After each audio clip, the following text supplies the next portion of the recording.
menjadi rahmatan lil alamin bagi alam semesta ini. Betapa kedatangan beliau, kelahiran beliau memang untuk kita. Kalau mungkin kelahiran kita itu untuk orang tua kita, keluarga besar kita, masyarakat kita, ya. Tapi beliau khusus untuk seluruh umat manusia ini, termasuk kita yang lahirnya belakangan. Dan memang terasa bedanya begitu ya. Lahirnya beliau memang untuk kita, dan kenikmatan iman yang beliau bawa. Beliau kan tugasnya adalah baligh risalah wa addal amanah wa nasahal ummah wa jahada fillahi haqqa jihad. Itulah tugas beliau.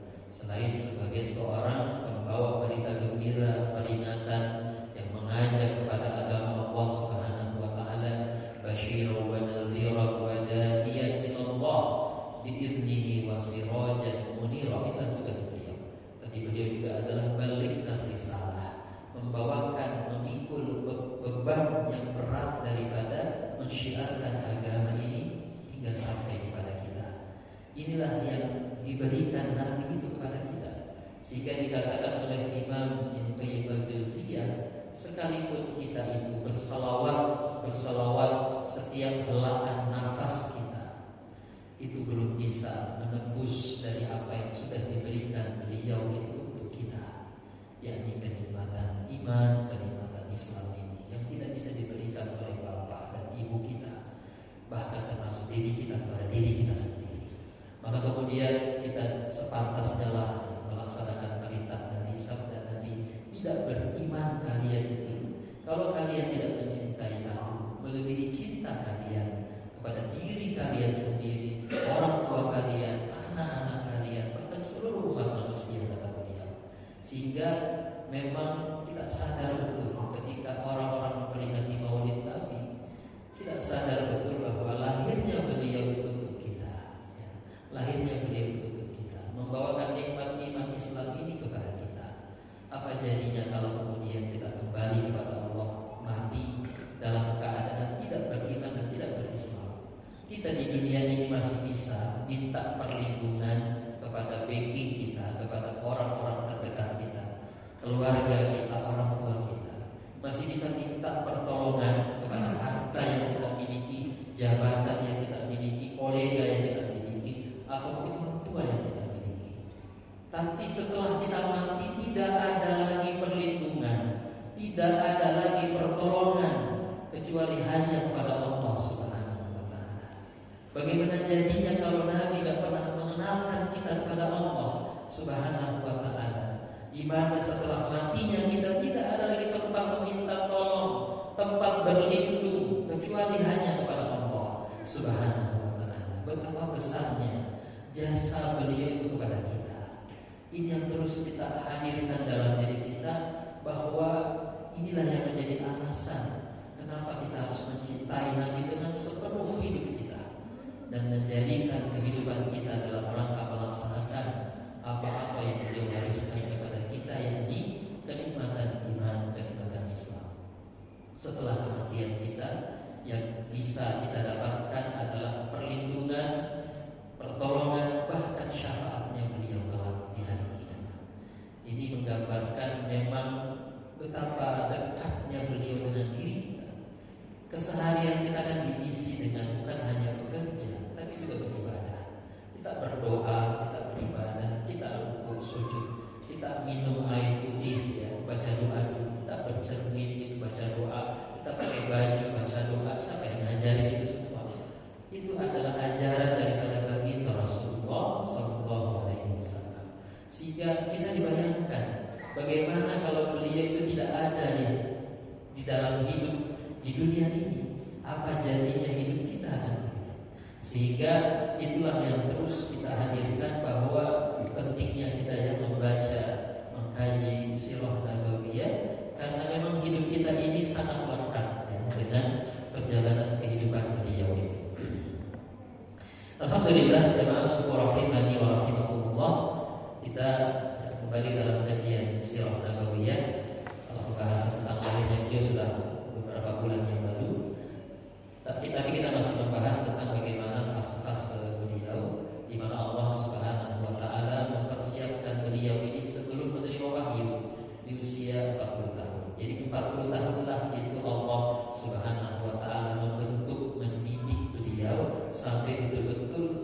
sampai kepada posisi beliau siap untuk mengemban amanah risalah ini. Ya, terakhir bagaimana beliau berperan ya sebagai seorang anak yang bekerja sebagai penggembala, dan di sana lahirlah kesadaran dalam diri beliau untuk menjadi seorang yang pemberani, orang yang mau bekerja untuk membantu keluarganya dan sebagainya. Yang berikutnya ini di usia 15 sampai 20 tahun yang akan kita bahas ini. Usia ini usia kalau kita mungkin ya memasuki jenjang SMA ya, setelah SMP. Usia 15 dan beliau waktu itu masih bekerja sebagai seorang penggembala. Kadang-kadang dibawa juga pergi berdagang oleh para paman-pamannya ke Yaman, ke Syam di usia itu. Tapi belum disuruh untuk menjadi seorang pedagang. Nanti di usia 25 tahun beliau sudah terbentuk menjadi seorang entrepreneur, seorang marketing yang hebat. Makanya dipilih oleh Sayyidah Khadijah untuk membawakan barang dagangannya Khadijah sampai kepada nanti menjadi asbab beliau menjadi suaminya bagi Sayyidah Khadijah radhiyallahu taala. Alhamdulillah jemaah rahimani wa rahimakumullah, di usia rentang 15 sampai 20 tahun itu ada peristiwa penting yang dicatat oleh sebuah buku-buku sirah. Ya, sebuah buku sirah mencatat itu. Kalau kita buka dalam sirah Nabawiyahnya Sofiur Rahmat Al-Barakuri itu di halaman 70 sampai 73 itu menjelaskan tentang itu. Bagaimana peristiwa yang disebut dengan perang Fijar dan Hilful Fudul. Alhamdulillah jemaah rahimani wa rahimakumullah. Jadi perang Fijar ini terjadi ya antara kaum Quraisy yang merupakan kabilah besar. Jadi di kota di Jazirah Arab itu ada dua kabilah besar. Ada kabilah Mudhar sama kabilah Qahtan. Kabilah Qahtan itu adalah yang berasal dari Yaman. Masih nasabnya sampai kepada Nabi Hud ya, nanti menurunkan kerajaan Sabah, kerajaan Himyar di Yaman dan sebagainya. Di pegunungan Himyar itu dibol, mereka menyebar ke penjuru Jazirah Arab. Ada yang bikin kerajaan di Syam namanya kerajaan Ghassan, menjadi berir di kerajaan Romawi. Kemudian ada yang bikin kerajaan Hira di Irak, itu menjadi berirnya atau bagian daripada kerajaan Persia. Ya, mereka adalah orang-orang Arab. Ini orang-orang Arab Qahtan. Ada yang menyebar sampai ke Yathrib, itulah suku Aus dan Khazraj yang nanti menjadi kaum Ansar, yaitu suku Qahtan. Ya. Kemudian ada namanya kabilah Mudhar. Ya, kalau Qahtan tadi termasuk juga kabilah Khuza'ah yang pernah menguasai kota Makkah, itu masih dari Qahtan. Ada kabilah besar namanya kabilah Mudhar. Mudhar ini sudah masuk kategori Bani Ismail. Ya, kan Nabi Ismail kan nikah sama kabilah wanita kabilah Jurhum, menurunkan Bani Ismail, itulah nanti menurunkan kabilah Mudhar. Nah, kabilah Mudhar inilah yang menyebar juga di seluruh penjuru Jazirah Arab. Nah, di antaranya di sana ada Kinanah yang menurunkan kaum Quraisy yang diambil dari nama Fihr, yaitu yang menurunkan kaum Quraisy. Di sanalah lahirlah Nabi kita dari Bani Hashim. Kemudian ada suku namanya suku Qais Ailan. Ini juga masih kabilah Mudhar, ya, masih Bani Ismail juga. Nah, inilah yang menjadi sebab. Padahal mereka sama-sama Mudhar ya, bukan antara Qahtan dengan Mudhar, tapi ini sama-sama masih kabilah besar namanya kabilah Mudhar. Ya, jadi suku Qais Ailan itu yang tinggal di daerah sekitar Taif. Ya, di sana ada suku Hawazin, suku Thaqif. Bahkan ibunda Nabi itu kan atau Nabi waktu kecilnya kan disusukan di situ di kabilah dekat Taif itu. Jadi kabilah Qais Ailan juga. Ya, jadi Bani Sa'ad itu adalah tempat Nabi disusui adalah kabilah Qais Ailan juga. Nah, di sini kemudian di kota Makkah setelah Nabi Ibrahim diutus kan ada tradisi tahunan ya, namanya ibadah haji. Nah, ibadah haji itu beriringan dengan proses perjalanan pasar-pasar yang ada di Jazirah Arab. Ada pasar Jul Majaz, ada pasar Majinah, ada pasar yang paling besar adalah pasar Ukaz. Nah, yang paling besar adalah pasar Ukaz ya, super mall-nya lah gitu ya. Dan di pasar Ukaz itu bukan hanya tempat orang sekedar berjualan berbagai macam komoditas, tapi di sana juga ada perlombaan berkuda, perlombaan gula, perlombaan yang paling masyhur adalah perlombaan baca puisi, perlombaan membuat puisi, prosa dan sebagainya, yang nanti yang juara itu akan ditempel namanya di dinding Ka'bah. Nah, di Jadi puisi-puisi yang juara di UKAS itu ditempel di Ka'bah, menggambarkan betapa hebatnya ini puisi-puisi mereka. Nah disitulah. Jadi di sana itu di pasar UKAS itu pasar yang sangat bergengsi bagi orang Arab, yang sangat bergengsi. Bukan hanya sekedar berjualan, tapi kemudian untuk menaikkan citra mereka, citra suku mereka, kabilah mereka, memamerkan kekayaan mereka juga dengan banyaknya komoditas yang mereka bawa yang diperjualbelikan di sini. Ya itu kan pasarnya berdekatan dengan musim-musim haji. Alhamdulillah ya rahimani wa rahimakumullah. Tadi ada kami sebut suku Qahtan ya, yang nanti di kerajaan Irak, kerajaan Basan, termasuk kerajaan Irak. Kerajaan Irak di Irak itu kan bagian atau protektorat atau wilayah daripada kerajaan Persia. Rajanya bernama Nu'man bin Munzir. Dia kan juga biasa pergi haji ya. Dan waktu itu dia termasuk yang pemasok komoditas yang diperjualbelikan di pasar UKAS, pasar terbesar waktu itu. Dia memasok parfum, ya barang-barang dari Irak ya, dari Persia, karpet dan hal yang lainnya ya, kulit-kulit dan sebagainya. Itu mereka itu yang di drop. Nah waktu itu karena ini adalah barang yang banyak, butuh pengawalan, jasa security gitu ya, jasa pengawalan. Nah waktu itu antara Kinana, waktu itu ada orang ya, ini kan disini konflik antara dua orang saja, konflik pribadi sebenarnya antara dua orang yang sama-sama punya kekuatan lah. Nah dari suku Kinana, namanya Barak bin Qais, itu sudah dapatkan peluang itu. Begitu pula waktu itu seorang yang bernama Urwah ya, dari suku Hawazin atau Hawazin, dari suku Qais Mailan juga mendapatkan peluang itu. Ya, tapi kemudian akhirnya waktu itu Al-Barak bin Qais sudah siap menyanggupi, sementara Urwah juga siap menyanggupi.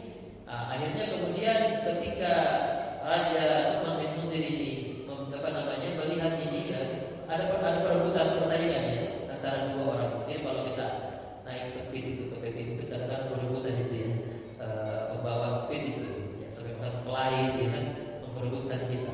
Nah, kira-kira seperti itu. Nah, sama-sama menyanggupi siap akan mengawal itu barang. Dan ternyata yang dipilih itu adalah Urwah dari suku Hawazin. Kenapa Urwah yang dipilih? Karena Urwah ini dari suku kabilah Hawazin yang dekat dengan pasar UKAS. Jadi pasar UKAS itu posisinya dekat dengan Taif, ya. Dekat dengan Taif yang nanti orang akan menuju ke Arafah. Ya, jadi kenapa dia dipilih? Karena dia kabilah yang dekat dari pasar UKAS itu. Karena dia posisinya dekat dengan wilayah orang-orang suku Hawazin. Nah, ketika Urwah ini dipilih, ya, maka marahlah ini Al-Barak bin Qais dari suku Kinana. Maka kemudian dia bunuh itu Urwah dan dia rampas itu barang dagangannya. Tadi yang jadi milik daripada Raja Hirah dia Munzir. Sudah aku yang jaga, jadi dibunuh itu. Nah, inilah jadi konfliknya adalah antara dua orang sebenarnya, antara dua orang saja. Tapi karena mewakili suku, inilah gambarannya bahwa Nabi itu di usia 15 tahun sudah melihat langsung ya, melihat langsung bagaimana orang-orang di Jazirah Arab itu gampang betul berperang hanya karena persoalan-persoalan sepele ya. Dan kalau sudah ada satu orang yang dibunuh dan dibalas membunuh, akhirnya ada perang besar, perang suku gitu ya. Jadi itu gak selesai-selesai, bisa bertahun-tahun, termasuk perang daripada perang Hijaz ini terjadi 4 tahun baru selesai. Begitu pula perang antara suku Aus dan Khazraj yang sebelum dari hijrah, itu kan sampai 5 tahun itu perang itu. Banyak ayah-ayah para sahabat yang wafat di sini. Jadi seperti itulah gambaran kondisi orang-orang di kota Mekah.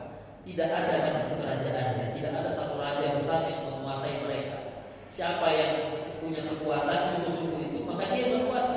Makanya satu suku yang besar itu bisa menyerbu suku yang kecil yang lemah, itu bisa direbut itu daerahnya, dirampas, pokoknya jadi budak, diambil hartanya. Seperti kisahnya anak-anaknya Nabi ya, Zaid bin Harithah begitu. Kabilahnya diserbu, diambil hartanya, diambil anaknya jadi budak dan sebagainya. Ya, seperti itu. Belum lagi kalau sudah ada perang besar. Dan itu perang besarnya itu ya saling balas membalas karena dendam yang tertanam. Itulah yang Nabi saksikan.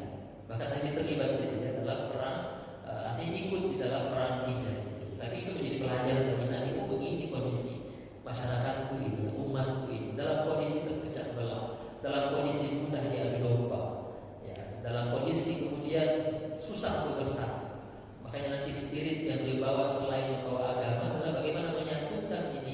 kabilah-kabilah yang ada menjadi satu kekuatan besar. Disatukan semua, bahkan sampai nanti pada Mudor dan Qahtan pun disatukan menjadi satu umat yang besar di Jazirah Arab. Alhamdulillah ya rahimani wa rahimakumullah, sejak dibunuhnya Urwah ini maka sejak ada perang. Perang itu saling balas-balas. Apa berhenti? Kalau pas pasar saja berhenti. Kalau sudah pas musim haji baru berhenti. Atau pas musim pasar bekas, bahkan ada mengatakan sampai nggak jualan itu apa? Nggak jualan di pasar bekas gara-gara perang ini kan. Jadi bahkan kenapa disebut sebagai perang Fijar? Perang yang berdosa gitu ya. Karena perangnya itu terjadi di bulan haram. Ya, misalnya itu terjadi di bulan Muharram itu perang. Nah, mereka itu memundurkan keharamannya itu. Wah, kita mau perang ini di bulan Muharram ini. Bagaimana kalau kita memundurkan keharaman bulan Muharram ini di bulan Safar? Jadi beliau begitu itu. Mengutak-atik sudah jelas bahwa yang bulan haram itu kan Rajab, kemudian Zulqa'dah, Zulhijjah, Muharram. Tapi ketika mereka perang di bulan Muharram, mereka pindahkan status keharaman bulan Muharram ke bulan Safar agar mereka bisa berperang di bulan Muharram. Ya, mereka perang. Mereka perang, ya kadang-kala yang kaum Quraisy itu Kinanah ini terpukul mundur, bahkan pernah ini suku Kinanah karena dia terpukul mundur maka dia sampai lari ke Masjidil Haram. Karena Kinanah dengan Quraisy kan itu satu kesatuan. Jadi dia antara Quraisy sama Kinanah itu satu keturunan. Sementara yang berkuasa di kota Makkah adalah Quraisy. Maka dia memilih mundurnya, larinya itu ke Masjidil Haram. Sampai bahkan masuk ke area Masjidil Haram itu perangnya itu. Gara-gara sampai di situ perangnya terjadi dan berhentinya di situ ya, karena sudah masuk area yang diharapkan kelahi di situ. Kan orang kalau masuk ke haram jelas seperti itu dalam Al-Quran ini adalah yang aman. Pokoknya kalau masuk ke dalam area Masjidil Haram sekitar Ka'bah itu adalah aman di situ. Tidak ada boleh darah tertumpah di situ. Nah sudah sampai ke situ itu kabilah Kinanah. Ya. Itulah yang membuat akhirnya bertambah marah ini kabilah Quraisy. Yang tadinya hanya perkelahian antara suku Hawazin dan suku Hawazin dengan Kinanah saja, tapi karena berperangnya itu di area suci Masjidil Haram, akhirnya membuat marah orang Quraisy. Mereka angkat pedang juga, ya, bermusyawarah. Ini bukan lagi persoalan antara suku Hawazin dan suku Kinanah, tapi karena sudah sampai di sini di perangnya, kita harus angkat pedang juga. Apalagi maka Kinanah ini bagian daripada Quraisy kan. Akhirnya disepakati angkat pedang. Kemudian mulailah terlibat ini kaum Quraisy untuk melawan dari kabilah Palestina. Jadi Palestina kan pergabungan beberapa suku ya, Saqif, Hawazin dan sekitarnya. Sehingga pecahlah perang antara Quraisy, Kinanah dan Palestina yang disebut dengan perang Fijar ini. Ya, karena kenapa disebut perang Fijar? Karena diubah bagian status keharaman ini tidak ya. Demi kepentingan supaya perang mereka itu terjadi kan. Nah, ini situlah Nabi ikut terlibat dalam perang itu, diajak oleh para paman-paman beliau untuk ikut dalam perang itu. Nah, dikatakan umur Nabi itu sekitar 15 tahun. Presiden mengatakan 20 tahun, tapi yang masyhur mengatakan 15 tahun. Jadi disini diambillah titik jalan tengahnya, karena ini perang terjadi sekitar 4 tahun. Ya, maka di awal-awal perang itu Nabi baru sebatas memunguti anak-anak panah. Jadi belum menceritakan aku dulu itu ketika perang Fijar, panah-panah yang jatuh yang tidak kena kepada orang itu dipunguti dan diserahkan kepada paman-pamannya. Nah, usia beliau kan waktu itu masih belum diizinkan untuk membawa pedang, untuk membawa panah dan sebagainya.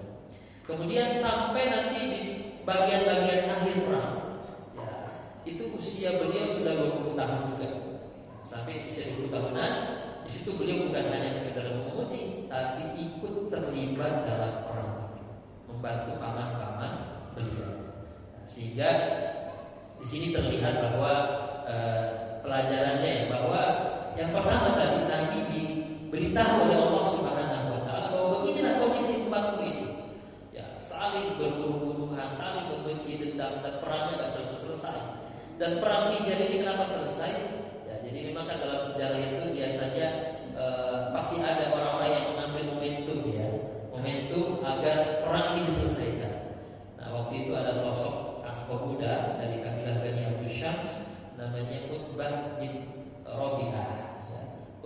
Rabi'ah inilah yang akhirnya menyimpul sampai kapan ini perang ini terjadi? Ya, jadi mereka capek juga sebenarnya perang terus ya. Sementara kita ini mau mempertahankan ini usaha bisnis dalam proses perjalanan musim haji, bagaimana pasar tugas ini bisa semarak lagi seperti 4 tahun sebelumnya kan? Akhirnya mereka si Uqbah bin Rabi'ah mulailah dia berupaya menjadi negosiator, mendatangi dari pihak Kinanah, dari pihak Quraisy, mendatangi dari pihak Quraisy untuk mencari solusi. Mencari solusi bagaimana? Mau sampai kapan kita perang begini terus? Ya. Akhirnya kemudian ditemukanlah solusi.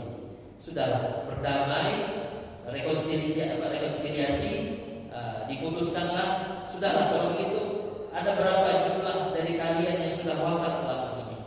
Kita bayar dengan membayar diyatnya. Berapa jumlah yang sudah wafat? Kita bayar. Ya, karena memang Kinanah dan Quraisy kaya-kaya ya, karena kan dia menguasai kota Mekah, ya, menguasai pasar lah. Sementara kan Quraisy kan kabilah yang tinggal di gunung-gunung gitu ya, Hawazin, Taif kan tinggal di gunung-gunung. Sehingga mereka terima. Ya sudah, itu kan mereka dapat uang kan ya, dapat uang untuk ganti dia. Hanya disepakati lah perangnya berhenti. Nah ini diperakarsai oleh sosok yang bernama Uqbah bin Rabi'ah. Sejak itulah memang akhirnya kota Makkah itu banyak dipegang oleh kabilah Bani Abdul Syams. Nanti kan setelah itu setelah wafatnya kakeknya Nabi Abdul Muthalib, mulai diambil alih ini kekuasaan di kota Makkah, walaupun masih dari Bani Abdul Manaf, tapi dari Bani Abdul Syams. Ya, Abu Sufyan ya, yang sebagai pemimpin waktu itu, termasuk kan Abu Sufyan masih dekat dengan Uqbah bin Rabi'ah. Alhamdulillah, jadi berhentilah perang ini ya. Sehingga, tapi Nabi di sini ternyata dalam masa 4 tahun itu terlibat, ya, ikut di dalam bersama dengan paman-pamannya itu. Awalnya hanya mengumpulkan panah, tapi kemudian tampil menjadi orang yang berperang juga di usia 20 tahun. Nah, di sini latihannya, pelajarannya Nabi itu diajari Nabi adalah kondisi umat terpecah belah, saling berperang. Ya. Ini harus disatukan dengan spirit agama ini. Kemudian yang kedua, beliau dilatih menjadi seorang yang tangkas di dalam perang. Kalau menjadi penggembala kan berani di tengah padang pasir, membawa hewan gembalaan dan bekerja kemandirian. Tapi ketika perang ini beliau dilatih punya ketangkasan, bagaimana naik kuda, bagaimana memainkan gunting, bagaimana pedang dan sebagainya. Ikut dalam perang, dan itu nanti menjadi bekal terbaik juga beliau nanti setelah beliau menerima wahyu. Ini kan di usia 55 tahun ya, beliau sudah memimpin perang di perang Badar. Dan setelah hijrahnya Nabi ke kota Nabi, tapi perang itu berbeda. Kalau perang di usia remaja ini perang suku ya, ini kalau sekarang itu asobiah ya, nasionalis itu barangkali begitu. Demi kepentingan bukan kepentingan agama, tapi kepentingan yang bukan agama gitu ya. Sehingga beda nanti ketika Nabi setelah menjadi Nabi, setelah hijrah ke Madinah, memimpin perang juga, tapi perang jihad fisabilillah. Itulah perang Badar, perang Uhud dan setelahnya. Ya, jadi bentuk latihan Nabi bahwa kelak beliau akan menjadi pemimpin perang juga, menjadi panglima perang. Dari sini terlihat beliau adalah sosok yang berani untuk maju ke medan perang.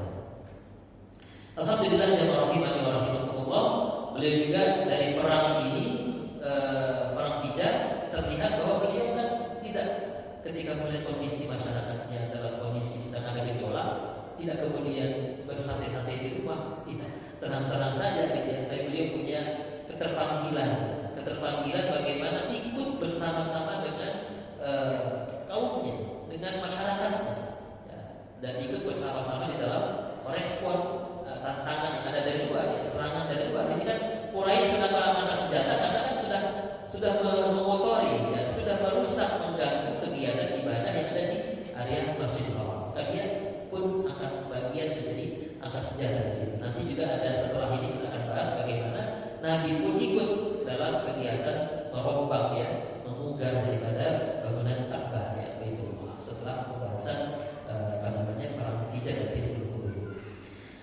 Alhamdulillah, jamaah rahimani wa rahimakumullah, setelah selesai perang Hijaz, Nabi pernah ikut di sana. Tapi kemudian di sini pelajarannya mungkin ya, Nabi di masa remajanya itu pernah diantar ya, bagaimana tampil untuk membela masyarakatnya, membela tanah air. Tentu kalau kita tarik ke dalam spirit kita sebagai orang Muslim, ya kita jadi kadang-kadang kan punya juga pahlawan-pahlawan hebat ya. Tuan Kui muncul, ada Pangeran Diponegoro. Masya Allah, kalau kita baca Pangeran Diponegoro itu, ya mungkin kalau nggak ada Pangeran Diponegoro nggak ada kemerdekaan ini. Beliau menjadi contoh, menjadi uswah bagaimana memerdekakan negara ini. Memang beliau kan menyerahkan dirinya ya kepada Jenderal de Kock waktu itu ditangkap, tapi uswahnya luar biasa. Menyerahkan itu menjadi uswah bagi masyarakat, bagi kaum muslimin di masa belakangan nanti memerdekakan negara ini, ya bangsa ini. Itu contoh yang luar biasa dari Pangeran Diponegoro. Ya, dan walaupun perang hanya 5 tahun, tapi punya dampak yang luar biasa terhadap kebangkitan bangsa untuk membebaskan diri daripada penjajahan. Nah, jadi kalau mau dikaitkan kira-kira seperti itu.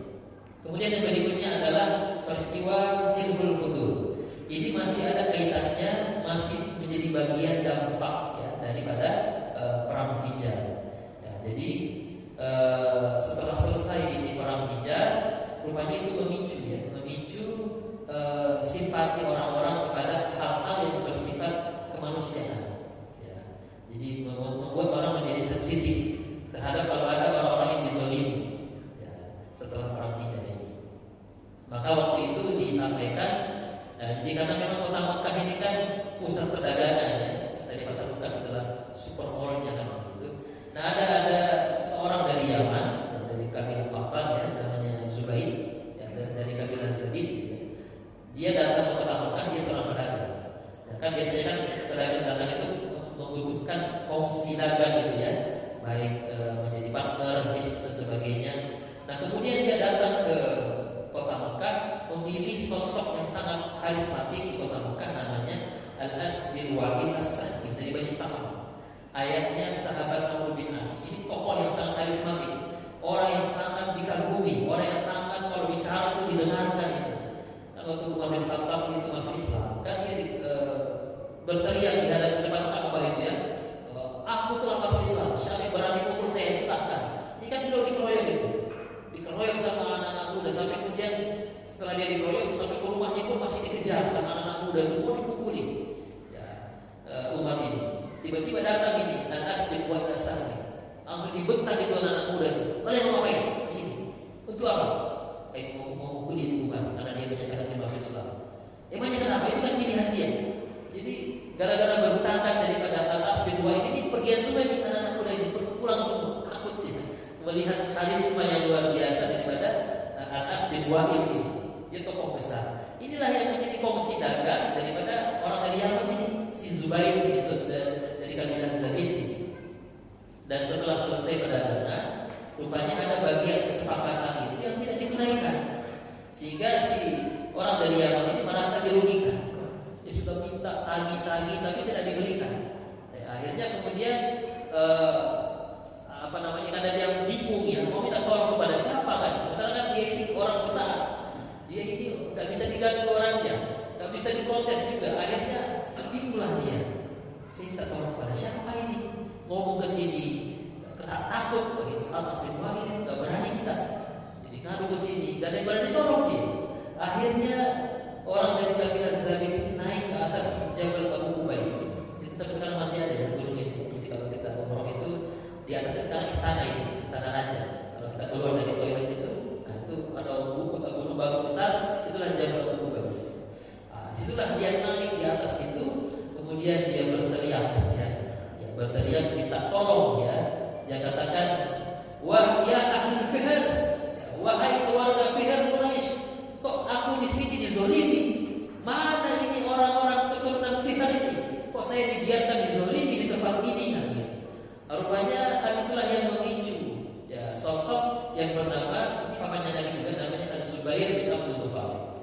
Jadi sebenarnya di antara paman Nabi itu yang lebih senior daripada Abu Thalib itu ada namanya Az-Zubair bin Abdul Muttalib. Ketika dia mendengar ini, akhirnya dia berinisiatif, wah, gak bisa kita biarkan kezaliman seperti ini. Sekalipun yang merugikan dia adalah Al-As bin Wa'il, gak bisa kita biarkan yang seperti ini. Ya, maka akhirnya kemudian dikumpul mereka, siapa namanya, Zubair ini mencari aliansi ya, mencari aliansi agar melawan daripada kezaliman yang sudah dilakukan daripada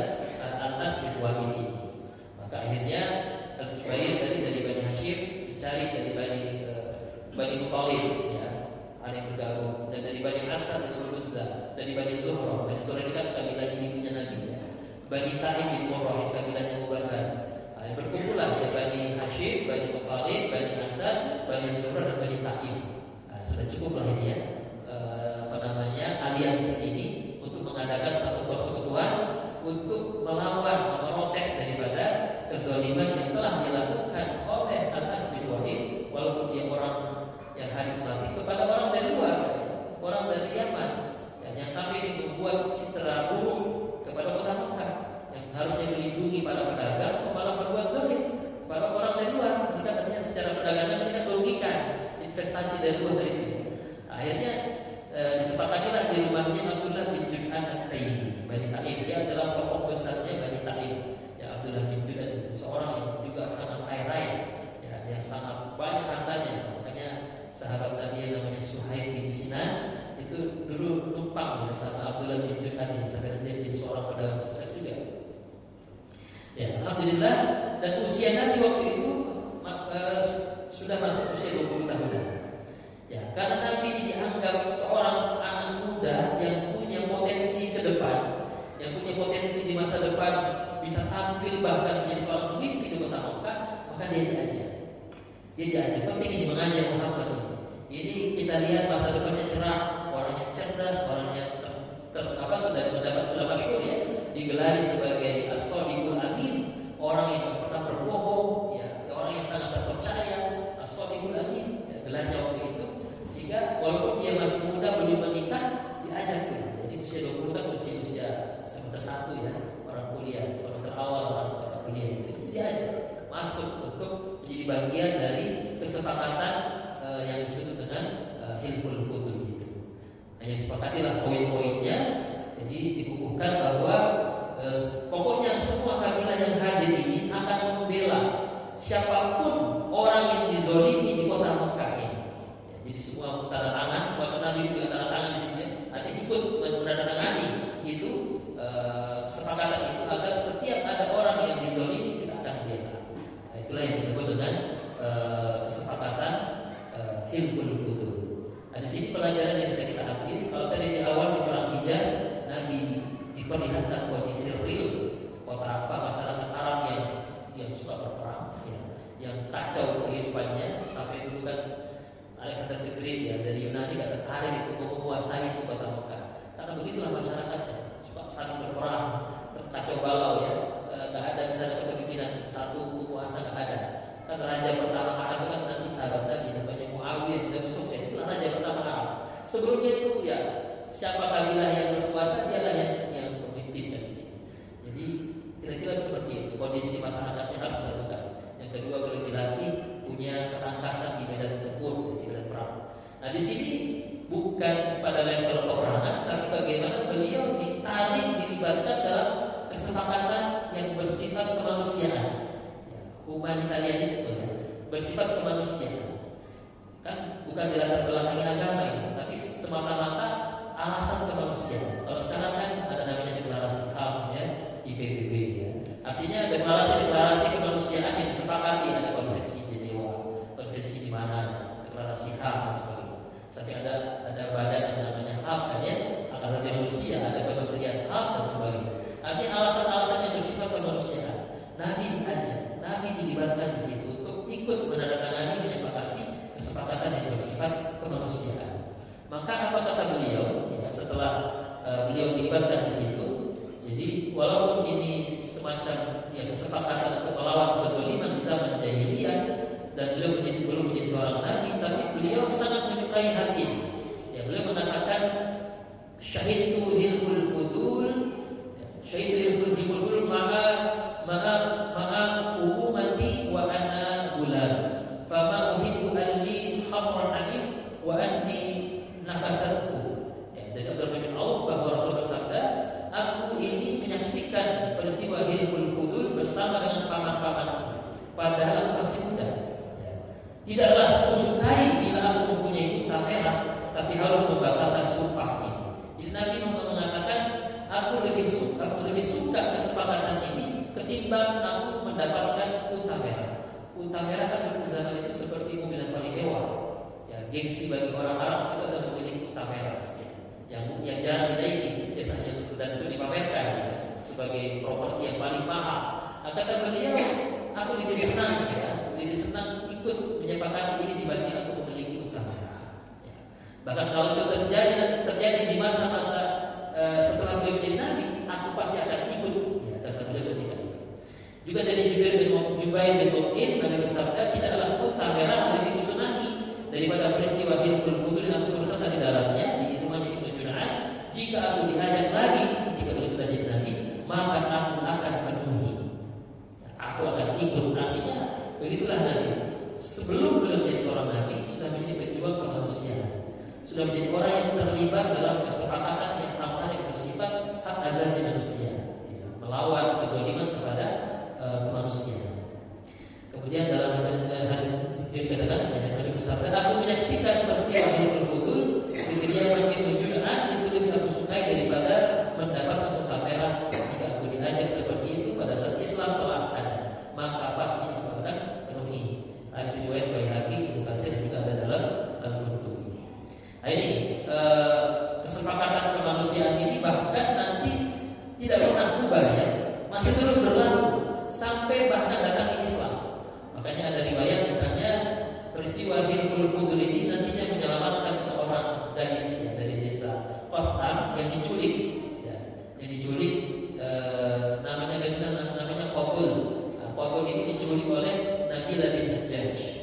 Gara-gara diculik ini, ada orang memakai Hilful Fudul agar membebaskan perempuan ini dari penculikan si Nabilah bin Hajjaj ini. Kemudian pernah juga Hilful Fudul membuat Bani Hashim dan Bani Muttalib nanti membantu Nabi ketika Nabi diboikot. Ya, jadi ketika Nabi bersama kaum muslimin, Bani Hashim dan Bani Muttalib diboikot, kesepakatan Hilful Fudul juga yang kemudian dibangkitkan kembali untuk mencabut ya, atau mencoret atau melepaskan kaum muslimin waktu itu dari pemboikotan selama 3 tahun. Nah, juga diinspirasi oleh Hilful Fudul. Bahkan juga dianggap masih berlaku sampai bahkan ketika Nabi sudah wafat. Ya, jadi misalnya cucu Nabi Husain bin Ali itu pernah hampir berkelahi ya, dengan hampir bertikai dengan Walid bin Uqbah bin Abu Sufyan. Ya, jadi Husain bertengkar dengan Walid bin Uqbah bin Abu Sufyan. Waktu itu sampai kepada karena merasa dizolimi Husain bin Ali, sampai beliau berteriak, ayo kita kembali kepada Hilful Fudul. Jadi bukan kembali kepada Quran dan sebagainya, tapi kembali kepada dulu pernah ada Hilful Fudul, kesepakatan membela orang-orang yang dizalimi di kota Mekah. Ya, jadi bahkan waktu itu Abdullah bin Zubair yang seusia dengan Husain itu kemudian angkat senjata. Dia mengatakan, aku bersumpah demi Allah sekiranya Husain menyerukan untuk berpegang kepada perjanjian Hilful Fudul, aku akan merumuskan pedang ini serta berdiri bersama Husain sampai dia diberikan hak-haknya, atau kita akan mati bersama.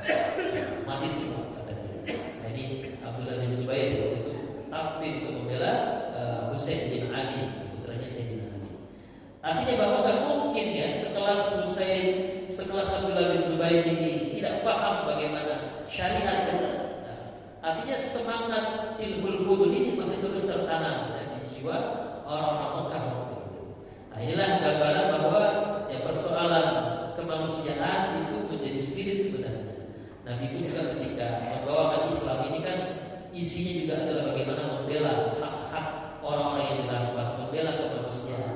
Misalnya kita baca ya dalam khutbahnya Nabi di Haji Wada. Itu kan poin-poinnya poin-poin yang bersifat kemanusiaan.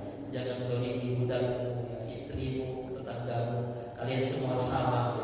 Yang bedakan kalian hanya ketakwaan saja. Jadi poin-poin yang bersifat universal itu terlihat ketika khutbah beliau di Haji Wada. Artinya spirit kemanusiaan, pembelaan kepada orang yang lemah itu menjadi bagian daripada juga nafas yang dikuatkan di dalam ajaran Islam. Alhamdulillah jemaah sungguh rahimani wa rahmatullah. Barangkali dia bisa akan sampaikan tentang bagaimana satu bagian dalam perjalanan ini hidup Nabi dari usia 15 sampai 20 tahunan.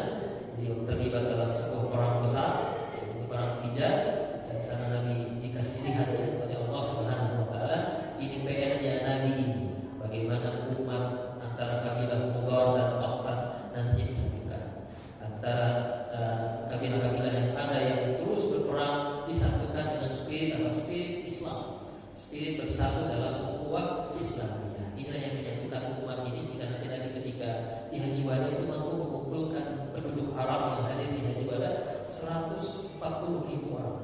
hadir di haji wada.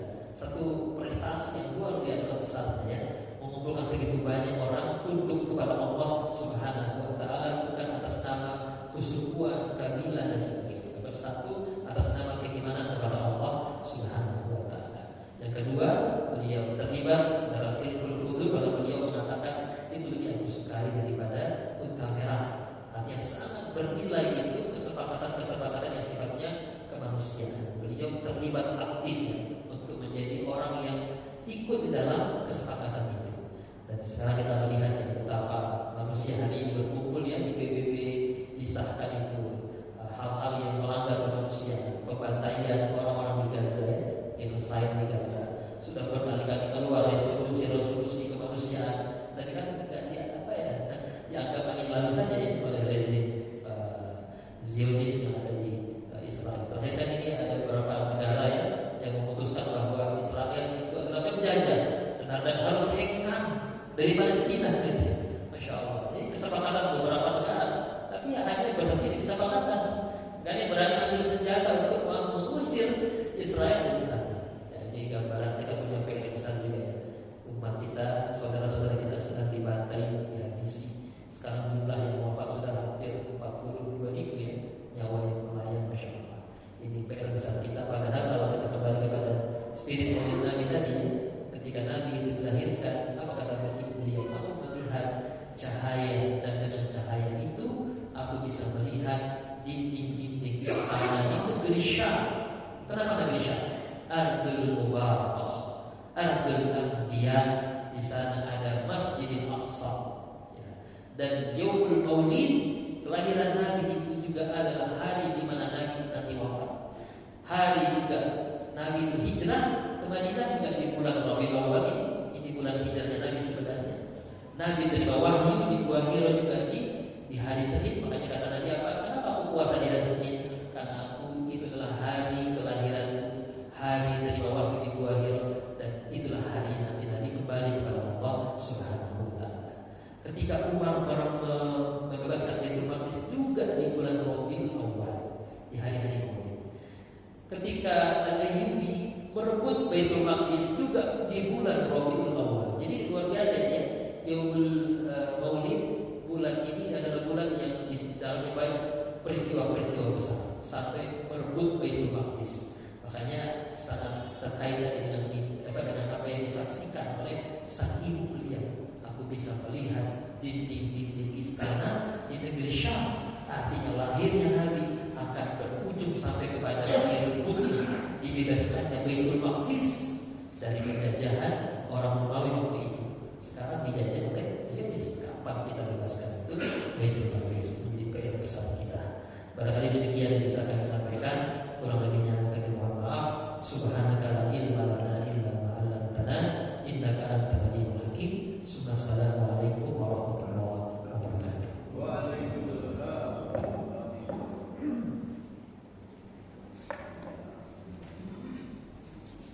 Terima kasih. Terima kasih.